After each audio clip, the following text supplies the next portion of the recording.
Bible में ये कहां लिखा है कि चर्च जाओ? बाइबल में कहां लिखा है? तो लोग ये यानी अपने सेल्फ डिफेंस में बोलते हैं हम चर्च तो गए थे, हम चर्च जाते हैं। कौन से? आपके जीवन में अगर परमेश्वरीय स्वभाव नहीं आ रहा है तो आप कहां जा रहे हैं? आप कहेंगे चर्च। कौन से? तुम जिसे चर्च कह रहे हो, बाइबल में चर्च का मतलब तो पहले देख लो। What is the meaning of church? सब लोग ऐसे नहीं, ये कौन सी बातें बता रहे हैं? हम वही बता रहे हैं जो बाइबल में है। जो आप सामने देख रहे हैं आज संसार में चारों तरफ, वो हम नहीं बोलते, वो बाइबल में है ही नहीं। जो हो रहा है वो है नहीं, और जो लिखा है वो है नहीं, दिख नहीं रहा।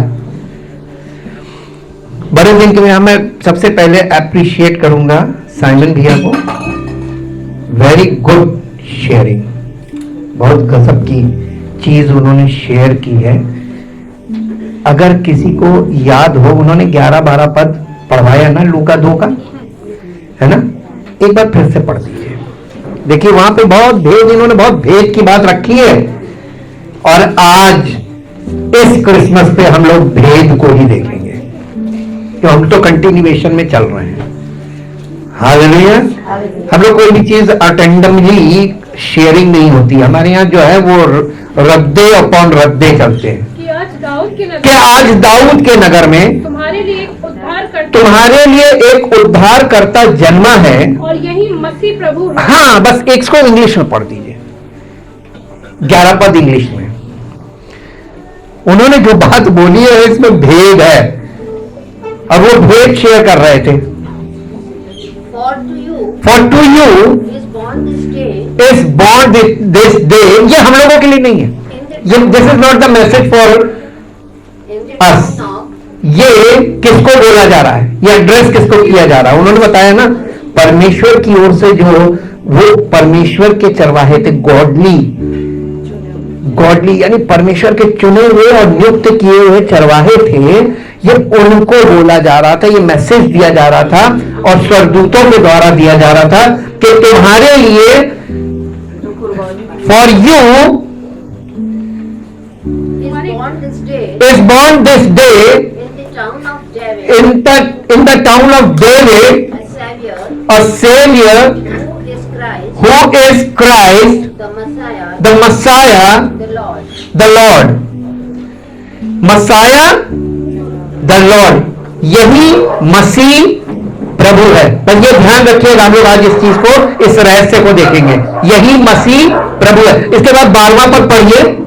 और इसका तुम्हारे लिए ये पता है, एड्रेस सुनिए, इसका तुम्हारे लिए ये पता है कि तुम एक बालक को कपड़े में लिपटा और चरनी में पड़ा पाओगे। और कहां पाओगे? चरनी। आपने आज तक किसी बच्चे को चरनी में नहीं देखा होगा। अरबों बच्चे पैदा हो गए दुनिया में, हम लोग सब उसमें हैं, लेकिन हम लोगों को, हमारे मनुष्यों में से किसी बच्चे को चरनी में नहीं लिटाया गया, पालने में लिटाया गया है। खाड़ी में जरूर मिल जाएगा। हाँ। अब इसको इंग्लिश में पढ़िए, 12th in English. And this will be a sign. देखिए एड्रेस नहीं है, हम लोग उसको एड्रेस, पते को हम लोग करते हैं एड्रेस। लैंग्वेज की बात देखिए, अ साइन फॉर यू, ये तुम्हारे लिए इस बच्चे के विषय में एक चिन्ह होगा, और वो चिन्ह ये होगा, by which you will recognise, जिससे एक चिन्ह होगा जिससे तुम इसे पहचान लोगे। यू विल फाइंड आफ्टर, बहुत ध्यान दीजिएगा, आप उसको कैसे पाएंगे? प्रभु कोई नहीं करता, मैं स्टैम्प पेपर पे लिख के दे सकता हूं, कोई नहीं करता, कोई नहीं करता। सब अपनी अपनी अभिलाषाओं के चक्कर में लगे रहते हैं, कहां से क्या मिल रहा है, कहां से क्या मिलेगा, कहां से कैसे क्या मिलेगा, कहां क्या कर सकते हैं, कहां किसकी टांग खींच सकते हैं, कहां किसको गिरा सकते हैं, कहां उसकी जगह ले सकते हैं, सब अपने अपने। आपका जब तक मन, माइंड, सर्चिंग माइंड नहीं है। सर्चिंग माइंड का मतलब समझते हैं? हाँ, आप मीडिया में जाइए, मीडिया में भी दो प्रकार के लोग होते हैं, दो प्रकार के जर्नलिस्ट हैं। एक कहलाते हैं खोजी पत्रकारिता।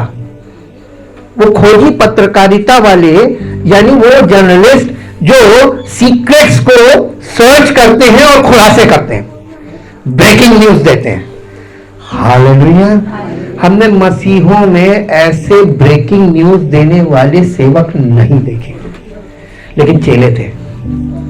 चेले ब्रेकिंग न्यूज देते थे।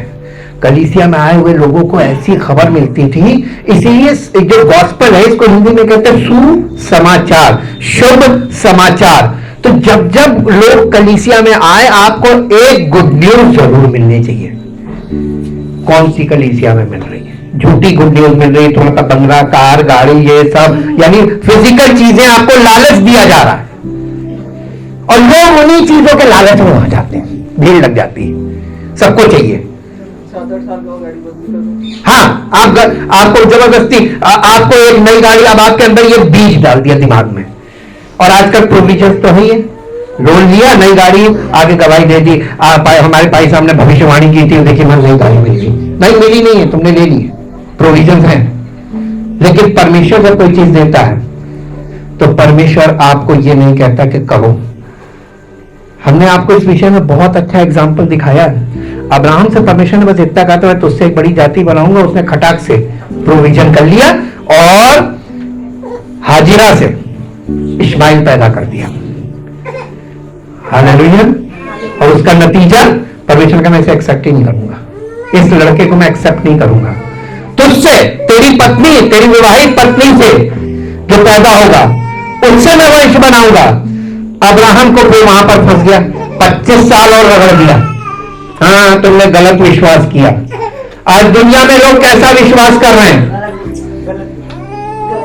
जब गलत बीज बोए जाएगा तो गलत विश्वास तो पैदा होगा ही, गलत आशा पैदा होगी, और इसका नतीजा क्या होगा? आप पवित्र आत्मा के फल कभी नहीं प्रकट होंगे। बाय सर्चिंग लिखा है, you recognise this child by searching. इस सर्चिंग पे फोकस कीजिए।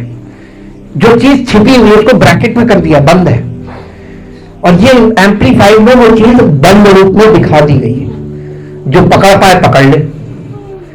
अब आपको हर आदमी पढ़ा लिखा नहीं है, हर आदमी इतना समझदार नहीं है, हर आदमी की अंडरस्टैंडिंग इतनी अच्छी नहीं है कि वो एम्पलीफाइड में दे देंगे तब भी नहीं कुछ कर पाएगा। और बताएं, यीशु मसीह खुद सामने खड़ा हो जाएगा तब भी कहेंगे भूत है। चेलों ने कह दिया था भूत है।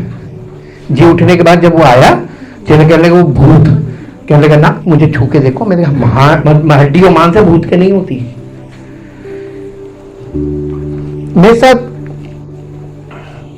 एक पद निकालिए जो आपको मिलेगा यशाया नबी की पुस्तक, प्रोफेसी से शुरू करेंगे। यशाया नबी की पुस्तक और उसका 7 अध्याय, चैप्टर 7 और उसका 14 पद, 14th वर्स। इस कारण प्रभु आप ही तुमको एक चिन्ह देगा। अभी हम लोगों ने देखिए बाइबल में देखा ना, गरड़ियों को बोला तो ये चिन्ह होगा, लेकिन प्रभु आप ही तुमको एक चिन्ह होगा। ये हजारों वर्ष पहले भविष्यवाणी में यशाया में बोला गया था, यशाया के द्वारा, कि प्रभु आप ही तुम्हें एक चिन्ह देगा। सुनो, एक कुंवारी गर्भवती होगी और एक पुत्र जनेगी और उसका नाम क्या रखेगी? अब आप आ गए मुद्दे पे। इमैनुएल रखेगी। इमैनुएल का मतलब क्या होता है? परमेश्वर हमारे साथ है। कहां है? ये तो अपने आप को भ्रम में आप खुद समझा सकते हैं। अरे प्रभु हमारे साथ है तो, अरे प्रभु हमारे साथ है तो, चिन्ह बताओ। ये बालक उत्पन्न होगा तब ये चिन्ह होगा कि प्रभु हमारे साथ है। किसके हृदय में प्रभु का जन्म हुआ है? बॉर्न अगेन के बाद ये बात प्रमाणित होगी कि वो हमारे साथ है। हालेलुया। आज मैं आपको बताना ये मांग रहा हूं कि क्रिसमस के कितने पॉइंट्स हैं, सब लोग उनमें उलझ गए, सिंबलिज्म में।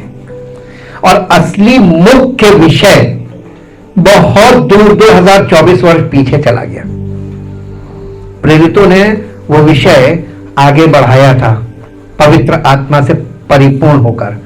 कलीसिया में वो चीज बोई थी, उन्होंने प्रभु को बोया था, प्रभु के प्रेम को बोया था, प्रभु के अनुग्रह को बोया था और पवित्र आत्मा की सहभागिता को शुरू किया था। आज कलीसियाओं की हालत बताइए। मुख्य विषय यीशु मसीह के जन्म का उद्देश्य क्या था, यह है मुख्य विषय। जन्म कैसे हुआ, कहां हुआ, इतिहास में देखिए, खुदाई करने से, हिस्ट्री में गड़े मुद्दे उखाड़ने से आपको उद्धार नहीं मिलेगा। मिलेगा तो क्रिसमस के बहुत से सिंबोलिज्म हैं। देखिए, ट्री का तो मैंने बता दिया था पिछले संडे को, पेड़ का सिंबोलिज्म जीवन के वृक्ष को दिखाता है। सेंटा का भी बता दिया था कि परमेश्वर आपको एक गुमनाम व्यक्ति के द्वारा कैसे वरदान देता है, चीजें बांटता है, यह भी बताया। ठीक, अब असली चीज, बैतलहम का मतलब होता है रोटी का घर, और मेमना अस्तबल में पैदा होने का मतलब, यानी गौशाले में पैदा होने का मतलब एक बलि का, हमारे लिए बलिदान होने के लिए एक मेमना आया, परमेश्वर का मेमना जो जगत का पाप उठा ले जाता है। यीशु मसीह के जन्म में यह सब चित्रण रखा हुआ है। लेकिन ये सब चीजें, ये यीशु मसीह के जन्म की पूरी जो नेटिविटी सीन है, इसका उद्देश्य क्या था, मुख्य विषय। अभी हम लोगों ने पढ़ा कि वो गवड़ियों को उसने बताया कि ये बालक जन्मा है और यही मसीह प्रभु है। यही तो बोला ना उसने, क्राइस्ट द लॉर्ड। लॉर्ड का मतलब ओल्ड टेस्टामेंट में यहोवा, यावे, यावे। जितना यहोवा वर्ड आप बाइबल में पढ़ रहे हैं, हिंदी बाइबल में यहोवा मीन्स मसीह। तो पुराने नियम में मसीह है ना, आरंभ से है। अब मेरे साथ एक पद निकालिए जो आपको मिलेगा, पहला तिमोथियस 3 अध्याय। पहला तिमोथियस 3 अध्याय मैं भी खोल लूं, इंग्लिश में भी निकालिएगा इसको। पहला तिमोथियस 3 अध्याय और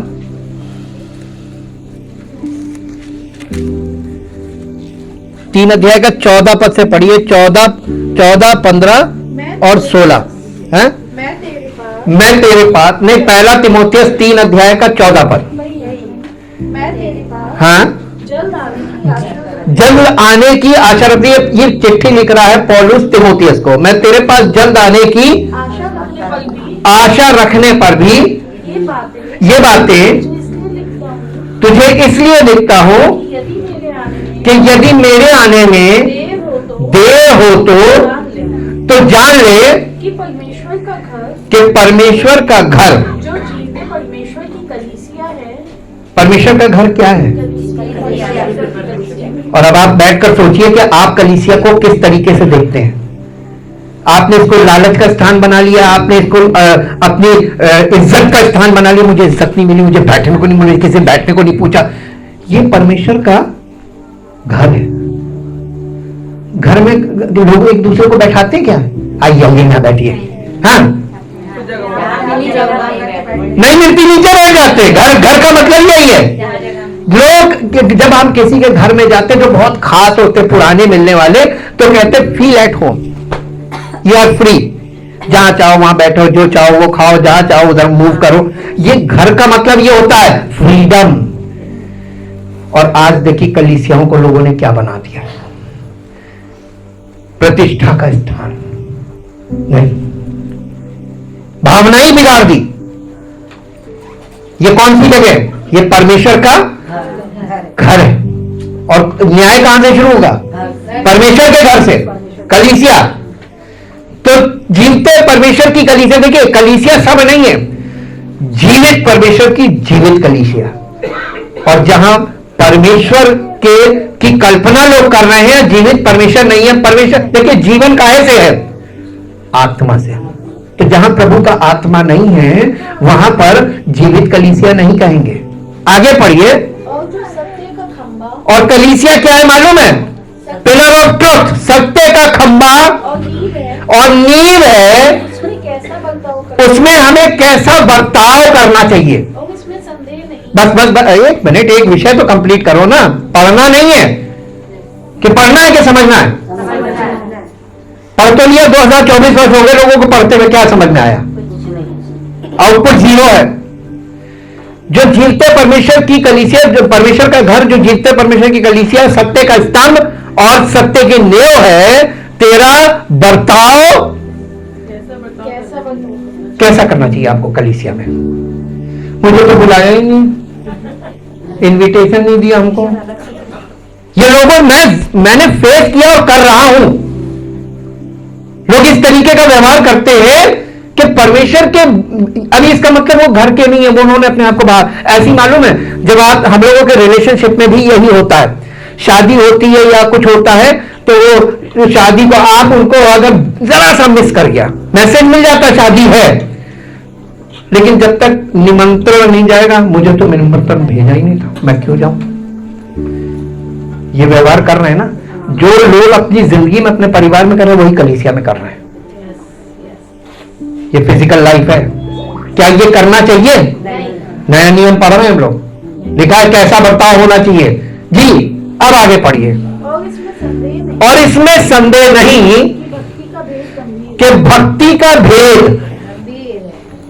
क्या है, और आज भक्ति का भेद ही है, गंभीर तो एक भी नहीं है, गंभीर एक भी नहीं है। अगर गंभीर होता ना तो इतना वचन जो जा रहा है ना, इस वचन के आधार पे आप पिघल जाते, पत्थर को पिघला देता है। वचन से सारी सृष्टि की रचना कर दी, लेकिन मनुष्य का हृदय ऐसा पत्थर है, ऐसा चकमक का पत्थर है कि जब तक उस पर मुश्किलों का पहाड़ ना गिरे टूटेगा नहीं। सच बता रहे, इसलिए मुसीबतें बढ़ती जाएंगी क्योंकि प्रभु का काम बढ़ रहा है। जितनी भी पत्ती बढ़ रही है उतना प्रभु का काम बढ़ रहा है, क्योंकि इंसान 3rd डिग्री के बाद ही मानता है। ये मानव नेचर है। आप देखिए, पकड़े जाते, प्यार से पूछा जाता, नहीं बताते, थोड़ा सा टाइट करते, नहीं बताते, थोड़ा बताते, जरा जरा सा घुमाते फिराते, फिर और थोड़ा टाइट किया, जब 3rd डिग्री पे आते हैं सब नहीं, सब उगल देते हैं। मनुष्य ये है 3rd डिग्री। तो परमेश्वर ये जो सृष्टि में जो विपत्तियां, परेशानियां और समस्याएं जो संसार में डेवलपमेंट बढ़ता जा रहा है, इसका ये क्यों बढ़ रहा है? Plan of God. मनुष्य का हृदय परिवर्तित हो। आगे पढ़िए।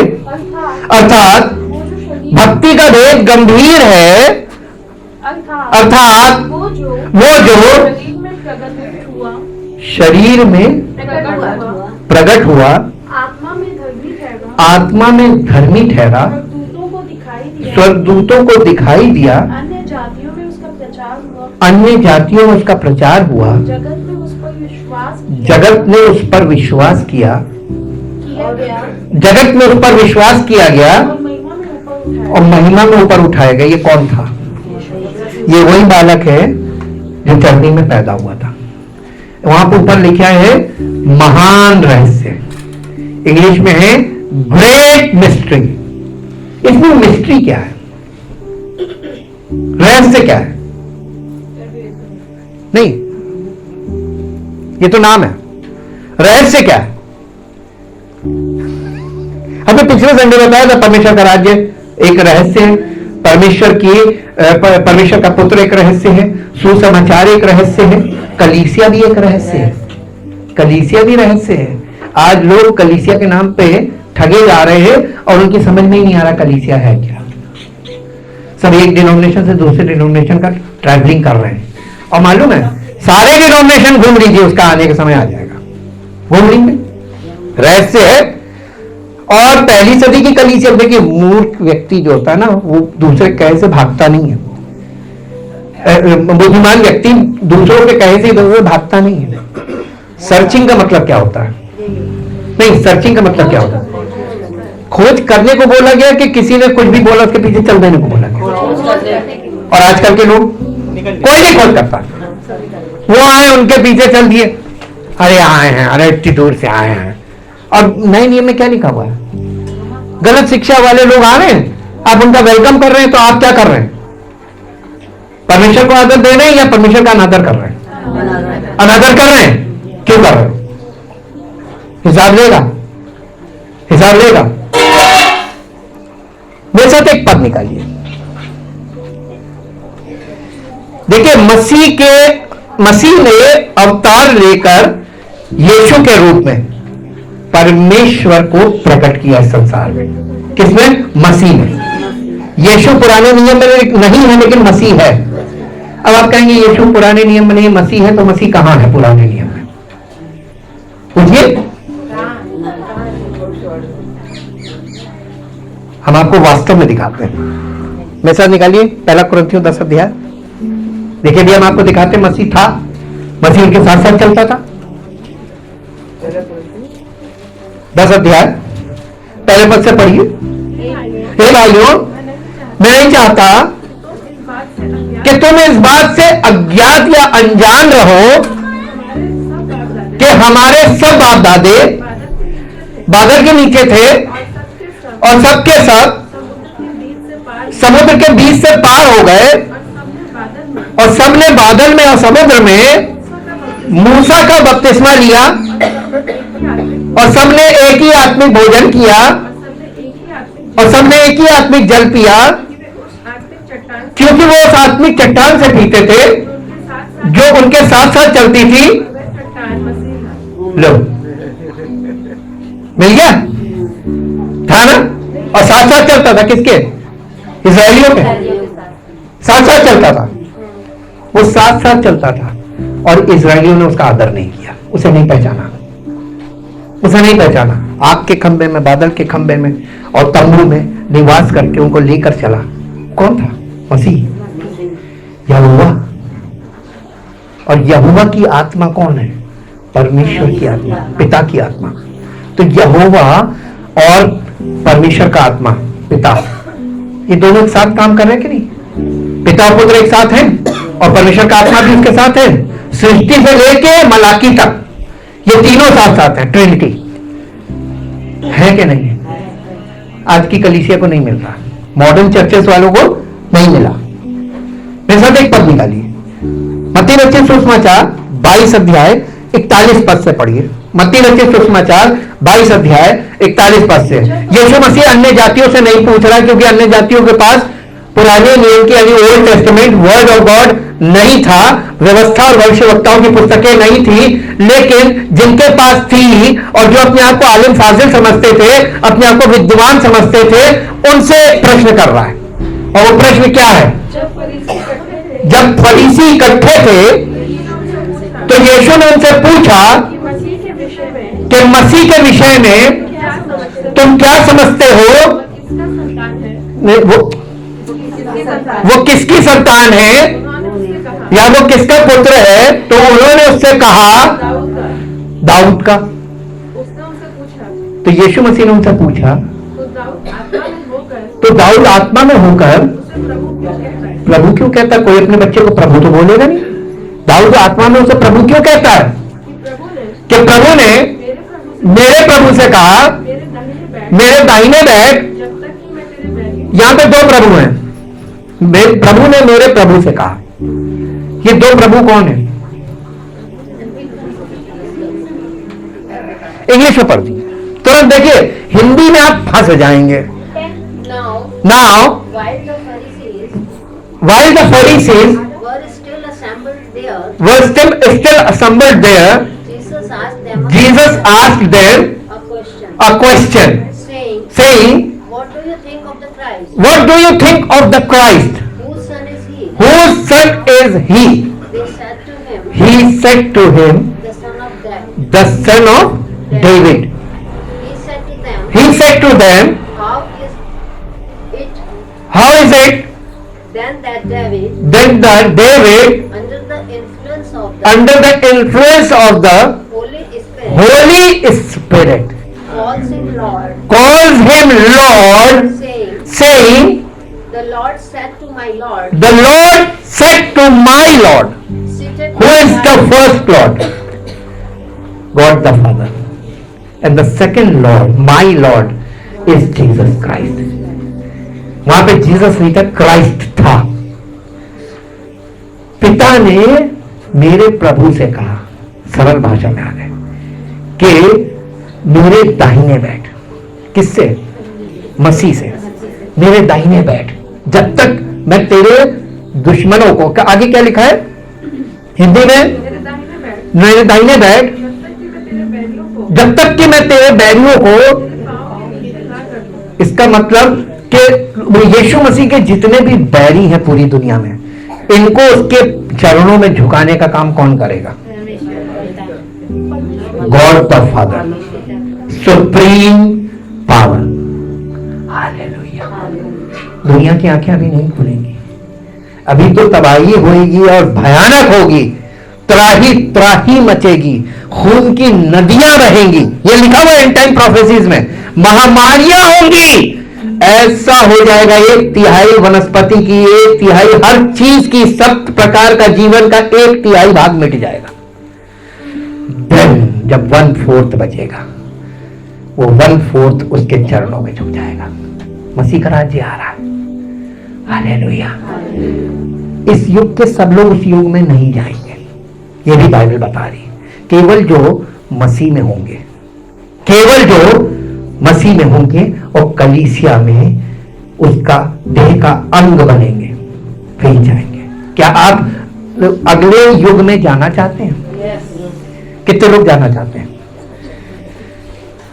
आई ऑल्सो, क्योंकि ये माइंड मेरा क्लियर कर रही है, बाइबल मेरा माइंड क्लियर कर देती है। अब आपको एक बात बताते हैं, यहां पे 3 शीर्षक आ गए।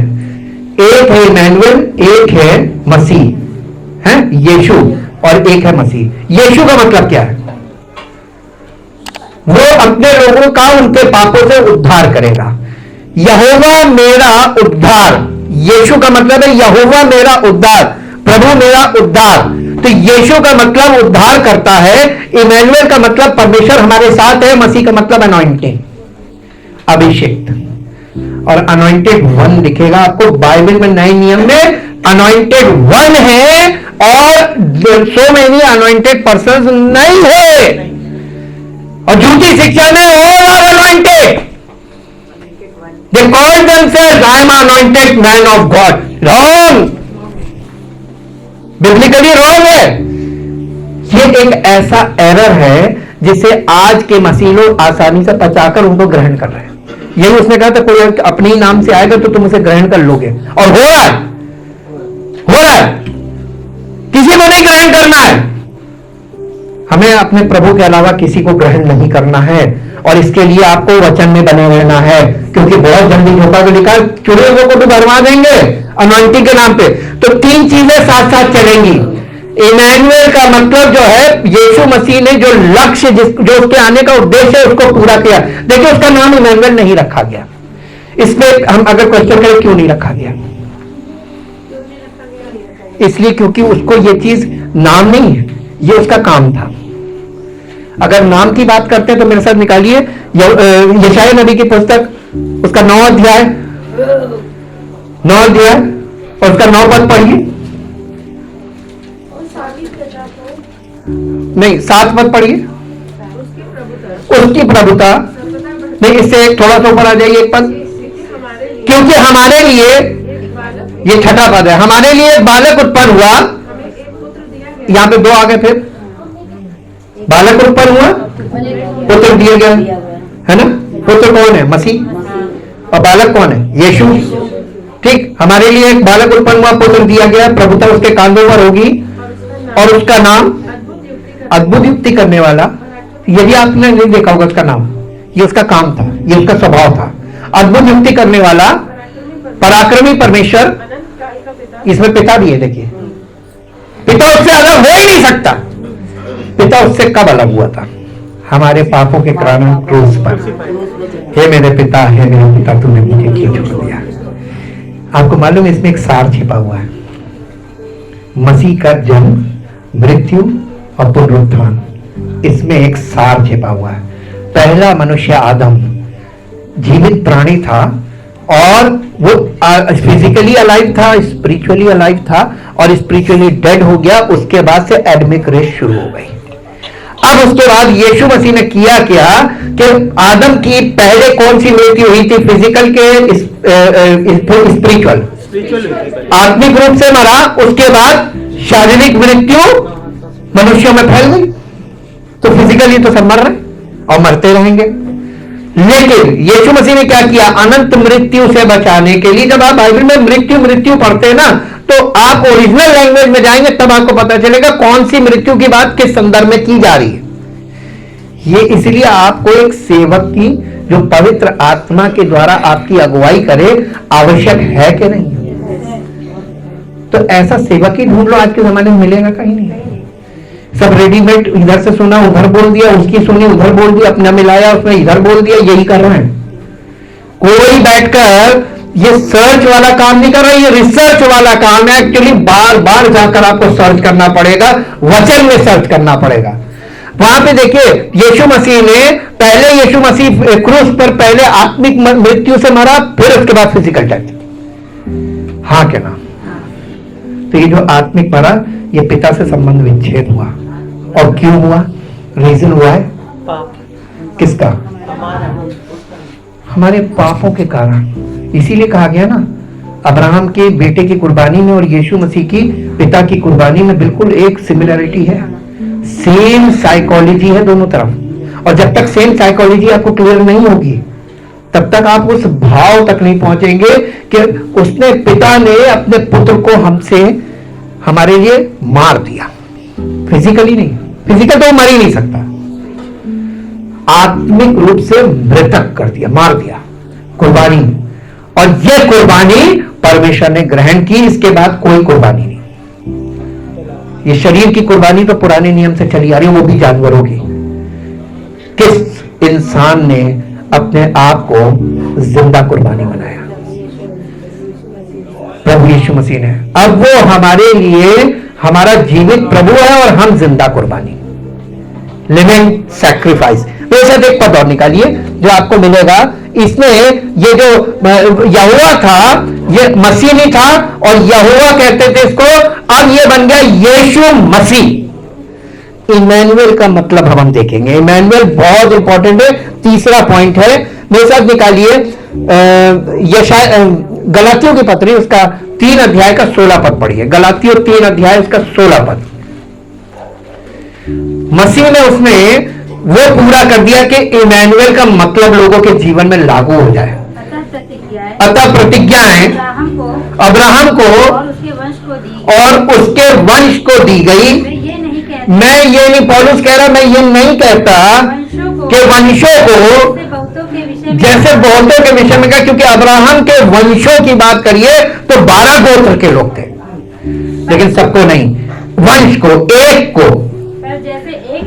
पर जैसे एक के विषय में तेरे वंश को, वह मसीह है। और वो वंश कौन है? मसीह। अब्राहम का वंश, वो वंश जिसके विषय में बहुत ज्यादा जोर दिया जा रहा है, वो कौन है?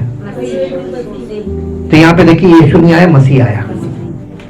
अब इसके बाद आप फिर वापस चलिए उत्पत्ति 3:15 में।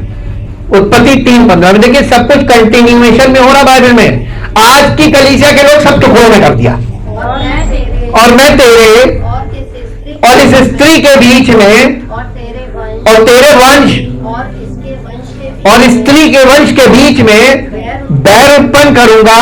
वो तेरे सिर को कुचल डालेगा। वो कौन? स्त्री का वंश शैतान के वंश के सर को कुचलेगा, और तू उसकी एड़ी को डसेगा। ये यहां पर बोला गया था, the seed of serpent and the seed of women. और वो स्त्री, वो कुंवारी स्त्री, उसके द्वारा, वो कुंवारी का मतलब जो उत्पन्न होगा वो पवित्र होगा, और मनुष्य का उसके अंदर कोई भाग नहीं होगा। ह्यूमन यानी मेल पार्ट उसमें नहीं होगा, उसमें परमेश्वर का पार्ट होगा, आत्मा के द्वारा उत्पन्न होगा। हालेलुया। और आत्मा के द्वारा कैसे उत्पन्न हो सकते हैं? पूछिए क्वेश्चन पूछिए। परमेश्वर ने सृष्टि को उनके वचन से ही तो बनाया, और वचन से बोल के बनाया, तो परमेश्वर आत्मा, उसके द्वारा बोला गया वचन आत्मिक वचन हुआ। आत्मिक वचन में पावर है कि नहीं?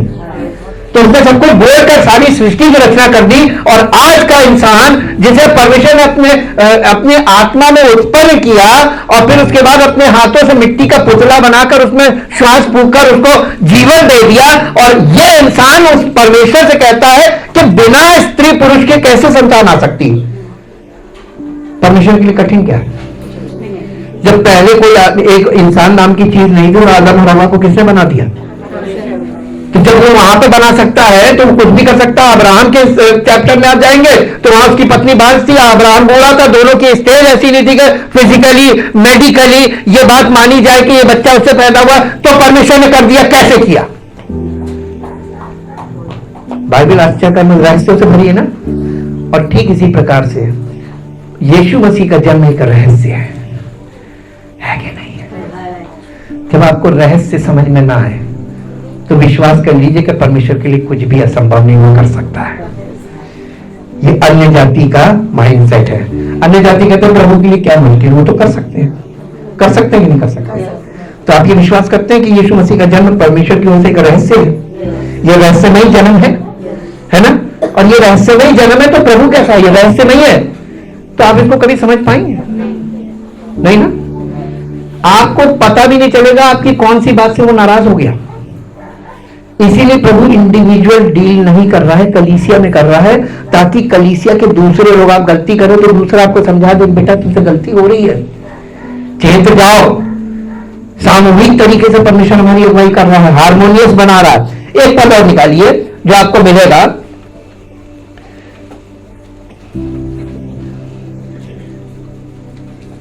यूहन्ना रचित सुसमाचार 17 अध्याय 20 से 24।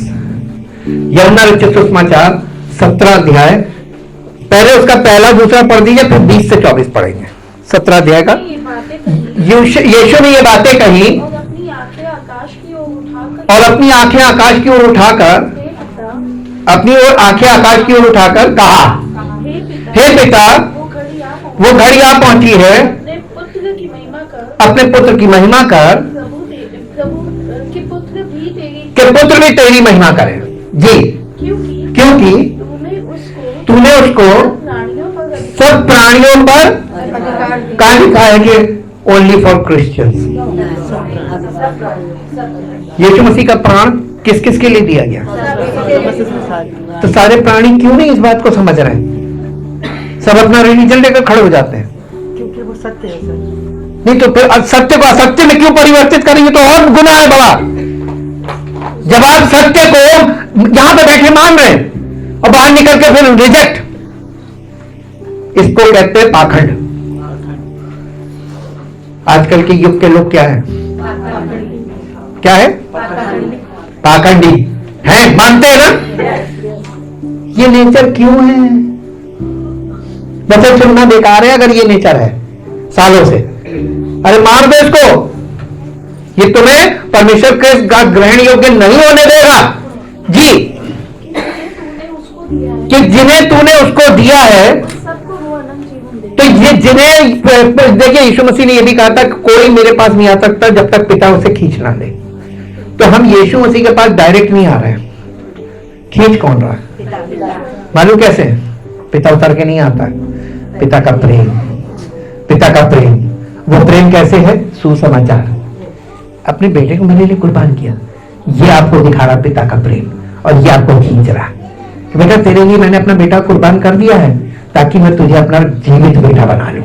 वो तो जीवित है, मेरे पास है, मैं तुझको उसके द्वारा अपना बेटा बनाऊं ताकि पृथ्वी पर तू उसका जीवन जिए और उसके जीवन के द्वारा तेरी महिमा हो। ये है इमैनुएल। अब समझ में आया? जी हाँ। अब 20 से 24, मैं केवल इन्हीं के लिए यानी अपने चेलों के लिए। देखिए यीशु मसीह ने पहले अपने लिए प्रार्थना की, ये इसकी महायाजकी प्रार्थना, इसके 3 भाग है। फिर इसका लिखा होगा अपने चेलों के लिए, और यहां पे वो उन लोगों के लिए जो अंत तक यीशु मसीह के आने तक उसके चेलों की शिक्षा के द्वारा उसमें समर्पित होंगे। जी, मैं केवल इन्हीं के लिए यानी अपने चेलों के लिए कह रहा है, इन्हीं के लिए विनती नहीं करता, परंतु उनके लिए भी किनके वचन के द्वारा? आधुनिक से प्रचारकों ना आधुनिक प्रचारक माइनस कर दीजिए आप, बाइबल में नहीं है। अगर आप मसीह की कलीसिया बनना चाहते हैं तो आधुनिक प्रचारकों से आपको हटना होगा। किनके द्वारा? नहीं, यहां पे क्या लिखा है? इन्हीं के लिए व्यक्ति नहीं करता, हाँ। तो उनके लिए भी जो इनके वचन तो इनके कौन इनके? वचन नहीं, ये जो चेलों के वचन। हाँ, वो चेले जिन्हें यीशु मसीह नियुक्त करके गया था, इनके वचन के द्वारा मुझ पर विश्वास करें, मुझ पर विश्वास करेंगे। आप यीशु मसीह पर आज के प्रचारकों के द्वारा विश्वास कर ही नहीं सकते। ये बात मुझे दिखा दी परमेश्वर ने, इम्पॉसिबल है। क्योंकि पौलुस ने आगे और खोला है ना, पहला कुरिन्थियों, उसने कहा कि तुम्हारी भविष्यवाणी अधूरी, तुम्हारा ज्ञान अधूरा है और सब कुछ अधूरा, परंतु जब सब से आएगा सब कुछ अधूरापन मिट जाएगा। आई ही नहीं अभी तक किसी की जिंदगी में। सब अधूरी भविष्यवाणी कर रहे हैं, अधूरा प्रचार कर रहे हैं, अधूरी बातें बोल रहे हैं, कड़ी से कड़ी मिल नहीं रही, और जबकि बाइबल कंटिन्यूएशन में दिखा रही सब कुछ। हाँ, और पढ़िए कि वो सब एक हो। कि वे सब एक हो, यानी यीशु मसीह के चेले और उनके चेले और उनके चेले और उनके चेले और यीशु मसीह के आने तक जो मसीह के चेलों के चेले हैं वो सब एक हो जाए। जैसा तू, हे पिता मुझ में है, जैसे देखिए यहां पर एग्जाम्पल दिखा रहा है, जैसा तू है पिता मुझ में है और मैं तुझ में हूँ, और मैं तुझ में हूं, वैसे ही वैसे ही वो भी हम में है। ना, वो नहीं लिखा होगा वे भी हम वे। हाँ बेटा, वो और वे में फर्क है ग्रामेटिकली। ये ग्रामेटिकल एरर्स नहीं होने चाहिए। पढ़े लिखे युग के लोग हैं, क्या अंडरस्टैंड करते होंगे जब ये पढ़ने में इतनी प्रॉब्लम है। वे इंग्लिश में दे, वे भी हम में वे भी यानी मसीह के चेलों के चेलों के चेलों के चेले चेले, यानी उसने क्या बोल के गया था और क्या बनना था, और आज लोगों ने क्या बना दिया। बनेगा वही इन द एंड, हैं? बनेगा वही इन द एंड जो वो बोल के गया। हाँ, वो ही एक्सेप्टेबल है। बाकी ये जो होगा ना, जो लोग बना रहे हैं, ये एक्सेप्टेबल नहीं होगा।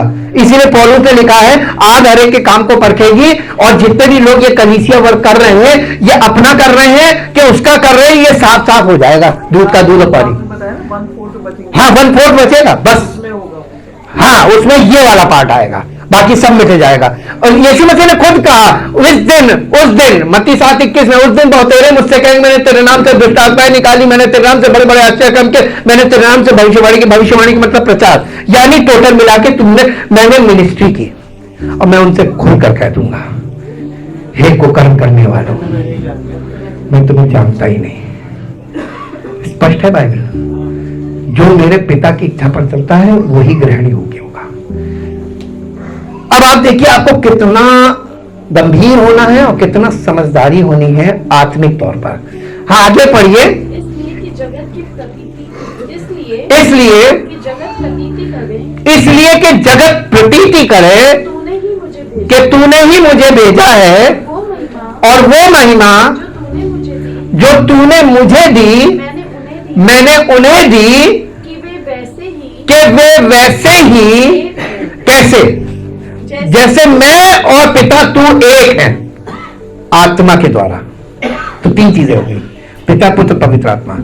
जैसे मैं और तू यानी पिता और पुत्र आत्मा के द्वारा एक है, वैसे ही ये पिता वे भी एक हो। कैसे? एक आत्मा हम एक नहीं, जैसे कि हम हैं, जैसे कि हम एक हैं। इमैनुअल का मतलब समझ लीजिए, यहां पर बता रहा वो, ये मिशन था उसका इमैनुअल, कि परमेश्वर मनुष्यों में और मनुष्यों के साथ, God among the people and in the lives of people. ये कैसे हो सकता है? आत्मा, सत्य का आत्मा। और आप एक बात बताइए, एक बॉडी में कितनी आत्मा होती है? हैं? एक होती है। तो आज की कलीसियाओं में ढेर सारी आत्मा कहां से आ गई? एक से ज्यादा हो तो भूत प्रेत हाँ, भूत प्रेत, बिल्कुल सही बोला। एक से ज्यादा इसका मतलब घुस गई, निकालो तो बाहर। ऐसे नहीं निकलेंगी। मार मार के निकलती है। ना मारना आत्मा को कहां मार पाएंगे आप? जो चीज दिखती नहीं है हवा की तरह, उसको कहां मार लेंगी? वचन के द्वारा सिर्फ वचन, only the word and by our testimonies, सच्ची गवाही। आप देखिए, जब सच्चे गवाह होते हैं ना तो दुष्ट आत्माएं भागती है। चेलों को देख लीजिएगा, जब सत्य की आत्मा से भर गए उनके पास दुष्ट आत्मा नहीं पटकती थी। अब आप देखिए यहां पर क्या बताया जा रहा है, यीशु मसीह को दिखा रहा है इमैनुअल। इमैनुअल का मतलब परमेश्वर हमारे साथ, लेकिन परमेश्वर हमारे साथ कल्पना में नहीं, वास्तव में एकदम प्रैक्टिकली परमेश्वर हमारे साथ, जैसे यीशु मसीह को दिखाया परमेश्वर उसके साथ अभी हम दिखाते हैं। और यहां पर यीशु मसीह क्या कह रहा है, जैसे है पिता तू मुझ में, आगे पढ़िए कहां पे थे, वैसे ही एक हो, वैसे ही एक हो जैसे कि हम एक हैं। जैसे कि पिता हम और आप एक है आत्मा के द्वारा, वैसे ही पिता पुत्र और पवित्र आत्मा के द्वारा कलीसिया के सब लोग वन बॉडी बन जाए, एक देह बन जाए।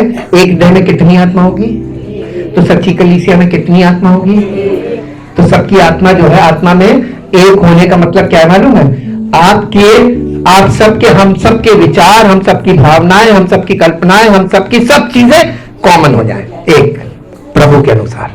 यह है एक आत्मा, एक देह, यह है सच्ची कलीसिया। आगे पढ़िए, मैं उनमें, और तुम मुझ में, देखिए और क्लियर करा कि मैं उनमें, किन में, हम सब लोगों में, कलीसिया के लोगों में, मैं उनमें और तुम मुझ में, कि वे सिद्ध होकर वे सिद्ध होकर हो जाएं। एक हो जाए। कैसे एक होंगे,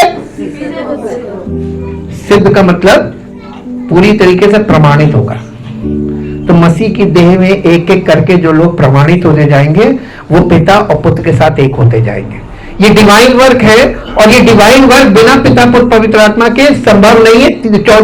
चौथा व्यक्ति वो होगा जो परमेश्वर को समर्पित होगा। अब मेरे साथ एक जगह और आइए, यूहन्ना 14 अध्याय, यूहन्ना 14 अध्याय,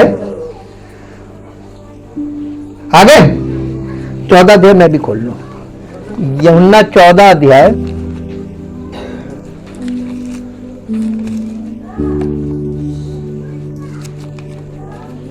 चौदह अध्याय का 8 पद से पढ़िए।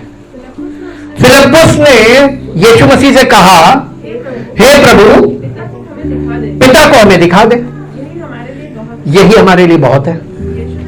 यीशु ने उससे कहा, हे फिलिप्पुस मैं इतने दिन से तुम्हारे साथ हूं, क्या तू मुझे नहीं जानता? जिसने मुझे देखा है उसने, तू क्यों कहता है पिता को हमें दिखा दे? क्या तू ये विश्वास नहीं करता, या क्या यूं तू नहीं मानता कि मैं पिता में हूं और पिता मुझ में है? ये बातें जो मैं तुमसे कहता हूं अपनी ओर से नहीं कहता, परंतु पिता मुझ में रहकर, इमैनुअल का मतलब क्या है मालूम, परमेश्वर हमारे साथ। यीशु मसीह ने इस बात को पूरी तरीके से दुनिया के सामने दिखा दिया कि परमेश्वर जिस मनुष्य के साथ होता है वो कैसी बातें करता है, कैसा जीवन जीता है और लोगों के लिए क्या क्या कर सकता है। परमेश्वर से मिला कौन सकता है? अगर मैं अभी, एक बहुत मैच्योर क्वेश्चन है, हालांकि आप लोगों से नहीं पूछेंगे, लेकिन आपको एक झलक दे दूं कि परमेश्वर पिता तो एक है, लेकिन पिता तक जो माध्यम है, मीडिएटर, वो दुनिया ने अपने अपने खड़े कर रखे हैं। यही रिलीजन है, वो अपने अपने कर रखे कि इनके द्वारा हम उस तक पहुंचेंगे। वो अंकल वो एक्सेप्ट नहीं कर पा रहे कि जीसस इज द वे। हाँ, और ये एक्चुअली सारी दुनिया के लोग मूर्ति खा गए। परमेश्वर के आगे वो एकदम निरुत्तर होगा कि यार आप करें क्या, तो विरोध में काम करो। तो ये विरोध करने का एक तरीका है कि उसके खिलाफ कुछ खड़ा करने लगो। बाबुल की मीनार बना रहे हैं सब चौराहे पे खड़े, सब चौराहे पे खड़े, और कोई कहीं भी संतुष्ट नहीं होगा क्योंकि उद्धार कहीं नहीं है, केवल एक है।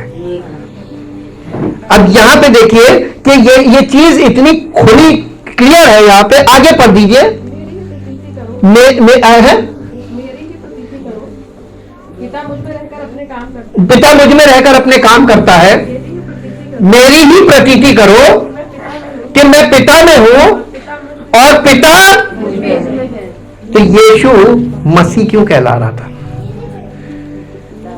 पिता और पुत्र दोनों वही है, डबल रोल है।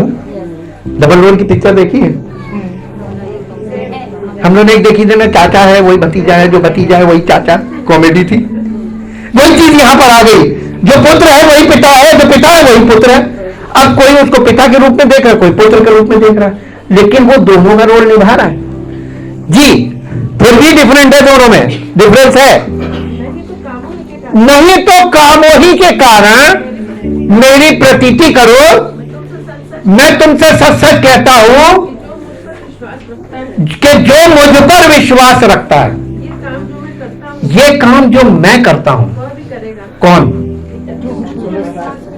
नहीं करेगा? नहीं लिखा, नहीं, फिर से पढ़िए क्या लिखा। जो मैं करता हूं वो भी करेगा, कौन? नहीं, जो मुझ पर विश्वास देखिए अब यहां पे दो बातें हैं, कुछ कह रहे विश्वास रखता है, कोई कहता विश्वास करता है। करने में और रखने में अंतर है। आप जो करते हो वो वर्ब है, रखना भरोसा रखते हैं जैसे, तो उसका भरोसा रखना या उस पर यकीन रखना, ये करेगा। जब आप मसीह में यकीन रखेंगे तो जो काम यीशु मसीह करता था वो आपके द्वारा होने लगेंगे। आपको करना कोई वर्ब नहीं है, क्रिया नहीं है। आगे वरन इनसे भी बड़े काम इनसे भी बड़े। देखिए पौलुस के द्वारा उसने करके दिखाया ना। यीशु मसीह लोगों को छूता था, चंगे हो जाते थे, बोल देता चंगे होते। पौलुस को तो पता नहीं चलता, लोग उसके अंगोछे रुमाल रख के जाके बीमारों पर रखते, चंगे हो जाते थे।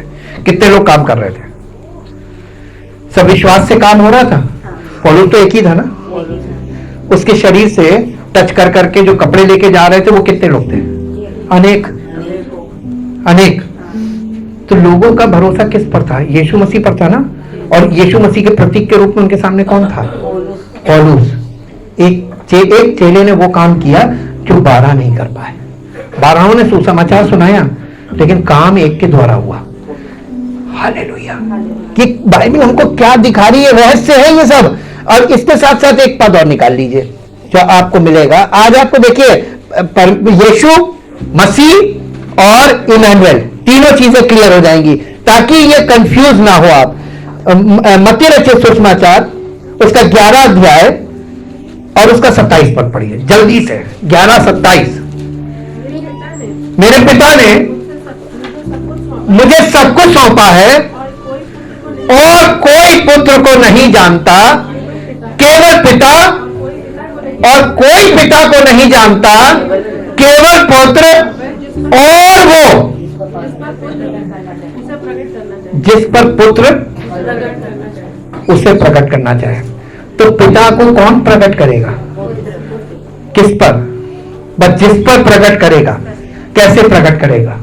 आत्मा के द्वारा। आत्मा के द्वारा। और आप बॉर्न अगेन नहीं होंगे तो आप आत्मा के बिना कैसे देख लेंगे? आप स्पिरिचुअली डेड है तो आत्मा तो मरी हुई है। तो आपको ये प्रकाशन कैसे आपके जीवन में पूरा होगा? इमैनुएल कैसे पूरा होगा कि परमेश्वर हमारे साथ? कल्पना।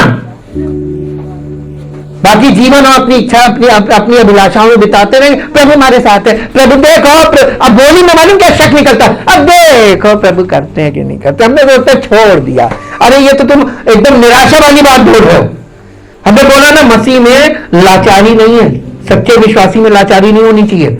अब देखो प्रभु करेंगे, इच्छा होगी तो कर। अरे परमेश्वर की इच्छा को अगर तुम धारण कर लोगे, तुम्हारी इच्छा ही नहीं होगी तो ये निराशा भी नहीं होगी, डिप्रेशन नहीं होगा, जीवन ही जीवन है। अब आपको हम दिखाते हैं, मेरे साथ निकाल लीजिए मत्ती 28 अध्याय का 20 पद, अंत, सुसमाचार का अंत। यीशु मसीह ने काम किया, चेले उसके साथ रहे, और चेलों के जाते जाते क्या हुआ? यीशु मसीह कुछ बोल के गया। 19-20 पढ़ दीजिए, 19-20, मत्ती 28 का 19-20। इसलिए तुम जाओ सब जातियों के लोगों को, सब राष्ट्रों के लोगों को, जातियों को मतलब राष्ट्रों के लोगों को चेला बनाओ। क्या बनाओ? चेला। आजकल कलीसिया में क्या बनाया जा रहा है? मेंबर। ज्वाइन कर लीजिए, क्लब में मेंबरशिप होती है ना जी। और उन्हें पिता और पिता और पुत्र और पवित्र आत्मा के नाम में बपतिस्मा दो, और उन्हें सब बातें जो मैंने तुम्हें आज्ञा दी है मानना सिखाओ। इसका मतलब कि तुम मानो और उनको डेमोन्स्ट्रेट करो कि तुमको परमेश्वर प्रभु क्या चाहता है। मानना सिखाओ। आगे और देखो मैं जगत के अंत देखो मैं जगत के अंत तक सदा तुम्हारे संग। अब यहां पर जगत वर्ड आया नहीं, जगत आया। वर्ल्ड, हालांकि मैं इस चीज को टच नहीं करूंगा, ये भी बड़ा सब्जेक्ट है। बाइबल में नए नियम में जो वर्ल्ड है ना, ग्रीक भाषा में इसके 5 अर्थ हैं, 5 मीनिंग्स। कौन कौन से वर्ल्ड हैं? अब आपको ये बताइए यहां यीशु मसीह क्या कह रहा है। यहां पे जगत का मतलब है एज, इंग्लिश में आप पढ़ेंगे एज यानी युग। देखो मैं युग के अंत तक, कौन से? कल युग के अंत तक तुम्हारे साथ हूं। किसके? चेलों के चेले, चेलों के चेले, चेलों के चेले, जो अंतिम पीढ़ी चेलों की आएगी, मसीह के चेलों की, यीशु मसीह साथ है। इसका मतलब कलीसिया मसीह के बिना है ही नहीं। आप कौन सी कलीसिया में जाते हैं, मसीह नहीं है। मसीह कलीसिया मसीह की देह है और ये देह में मसीह है, और इसीलिए कहा जा रहा है इसका अनादर मत करो, इसमें गलत व्यवहार मत करो। और सबसे बड़ी बात है कि जब तुम इस देह में आते हो तो दिल साफ करके आओ, अपने अंदर न्यूट्रल रहो। किसी ने तुम्हें नमस्कार नहीं किया, कोई बात नहीं, तुम कर लो। किसी ने तुम्हें माफ नहीं किया तो तुम कर दो। करने वाला बड़ा होता है माफ, मांगने वाला नहीं। तो तुम माफ कर दो, और जब तुम माफ करोगे तो तुम्हारे क्या कहते हैं माता पिता में, जिस प्रकार हम अपने उसी प्रकार। अब आप किस प्रकार माफ करते हैं देख लीजिए, आपके भी वैसे ही होंगे। टिक फॉर टैट है, बोआ काटो, माफी भी बो काटो है। तो आपको कलीसिया में यही चीज सत्य पता चलता है कि जब हम माफ करेंगे तो हमारे होंगे, जितने करेंगे उतने होंगे, जैसे करेंगे वैसे होंगे। तो आपने किसको नहीं किया? मानसिक बीमारी हो जाएगी अगर आप माफ नहीं करेंगे, और आप माफ कर देंगे तो आनंद से भर जाएंगे, स्वस्थ हो जाएंगे अंदर आत्मा में। यहां पर अंत में लिखा है कि देखो, और इसके साथ निकालिए मरकुस सुसमाचार उसका 16 अध्याय आखिरी पद, उसका 20 पद पढ़िए। 16 अध्याय, चेलों से कहा जाकर तुम उनको चेला बनाओ, उन्हें सब आज्ञाएं मानना जो मैंने तुम्हें बताई उन्हें सिखाओ, और देखो मैं जगत के अंत तक तुम्हारे साथ हूं। चेलों से वादा किया। और उसके बाद मरकुस 16 उसका 20 पद, और उन्होंने चेलों ने निकलकर हर जगह प्रचार किया, और प्रभु उनके साथ काम करता रहा। ये कौन था? इमैनुएल। इमैनुएल का मतलब समझ में आया? प्रभु मेरे साथ नहीं है, हमारे का मतलब कलीसिया के साथ है, इंडिविजुअल के साथ नहीं है। ये ध्यान रखिएगा। आज मसीहत में जो चीज चल रही है, जो एरर चल रहा है, आज इंडिविजुअल लोग कहते हैं प्रभु हमारे साथ है, हमारे मन में नहीं आएगा, और मेरे कहोगे तो वो आउट ऑफ द कॉन्टेक्स्ट हो गया, बाइबल में आइए। हालेलुया। कौन सी मसीहत, कौन सा क्रिसमस? परमेश्वर आपके साथ नहीं है। आप परमेश्वर अगर आपके जीवन में आपके साथ है, आपके हृदय में निवास कर जन्म लेगा, तभी तो यह होगा। और जब वो आपके जीवन में होगा, आपके हृदय में होगा, तो मालूम है आप संकट में भी क्रिसमस मनाएंगे। संकट में कभी मनाई खुशी? अरे भयानक से भयानक विपत्ति में, अरे परमेश्वर हमारे साथ है, हालेलुया। दम से बोलना, देखो वाला नहीं, वो बेदम है, सही बात है, हालेलुया।